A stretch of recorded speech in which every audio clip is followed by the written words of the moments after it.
अस्सलाम वालेकुम। मैं हकीम सलीम अब्बास मुखातिब हूँ और तमाम मेरे व्यूवर्स इंशाल्लाह खुश होंगे, ठीक होंगे और मेरी पहली वीडियोस भी आपने देखी होंगी।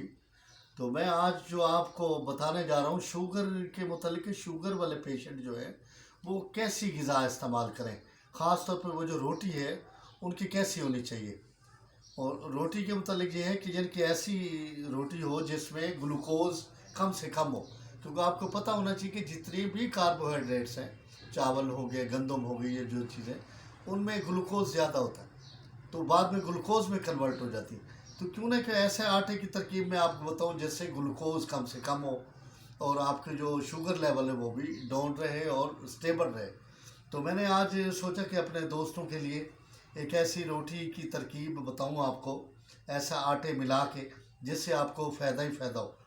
तो ये सबसे पहले ये देखें कि ये मैंने आटा ये लिया है, ये वाला ये बाजरा का आटा है, बाजरा का, ठीक है ना, ये बाजरा है और बड़ी ताकतवर ग़िज़ा में शुमार होता है। इसके बाद ये है, ये सफ़ेद ज्वार का आटा है, सफ़ेद ज्वार का आटा, ठीक है ना जी।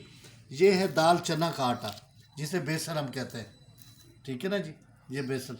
ये मकई का आटा है, मक्की का आटा। और ये है जौ का आटा, जौ का। और जौ में तो बिल्कुल ग्लूकोज वगैरह होते नहीं। और ये जो एक दो, ये जौ, मकई और ये दाल चना, ये जो बाजरा, और ये बाजरा हो गया और ये ज्वार हो गई। ये ज्वार दो किस्म होती है, एक लाल ज्वार होती है, एक सफ़ेद ज्वार होती है। ये कोई सा आटा मिल जाए, लाल ज्वार का या सफ़ेद ज्वार का। आजकल जो लाल ज्वार है बहुत कम आ रही है, तो ये सफ़ेद ज्वार का आटा ज़्यादा मुस्तमिल हो रहा है। और इन आटों के अलावा जो छठा आटा है वो गंदम का आटा भी इनके बराबर मकदार में वो मिला लेना है।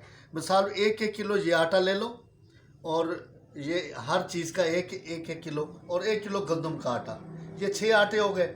और उनमें आपने मिला देनी है, ये मेरे पास है मेथरा, ठीक है ना, ये मेथरा बोलते हैं, दाना मेथरा बोलते हैं इसको, ठीक है ना, मेथी दाना भी बोलते हैं। तो इसको ये रात को भिगो रखो, सुबह जो है ना ये नरम हो जाएगा तो आटे में गूंद लो।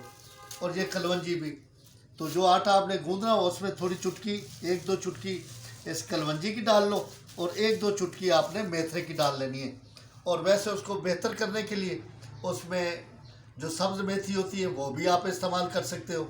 और दूसरा जनाब, आप ये सब्ज़ प्याज है वो भी काट के डाल सकते, हरी मिर्च भी डाल सकते हो।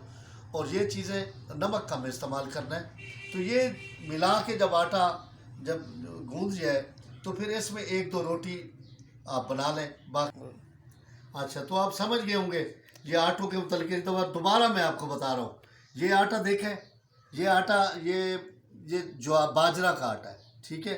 ये जो आटा है ये ज्वार का आटा है, सफ़ेद ज्वार का आटा।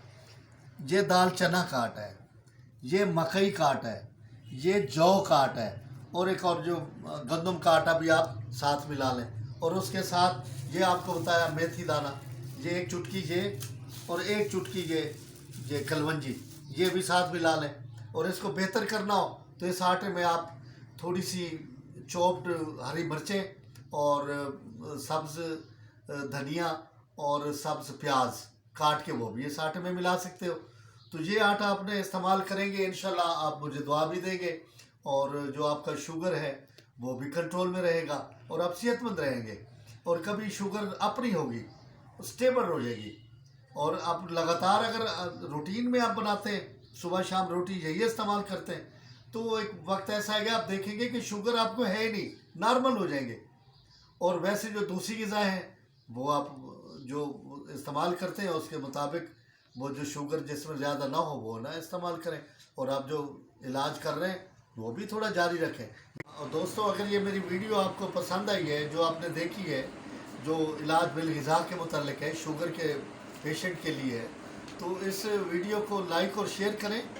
और दूसरा जो चैनल है उसको भी सब्सक्राइब कर दें और बेल आइकन को आप प्रेस करना मत भूलिए, ताकि आने वाली जो वीडियोज़ हैं वो आपको बर वक्त मिलती रहे। अस्सलाम वालेकुम, खुदा।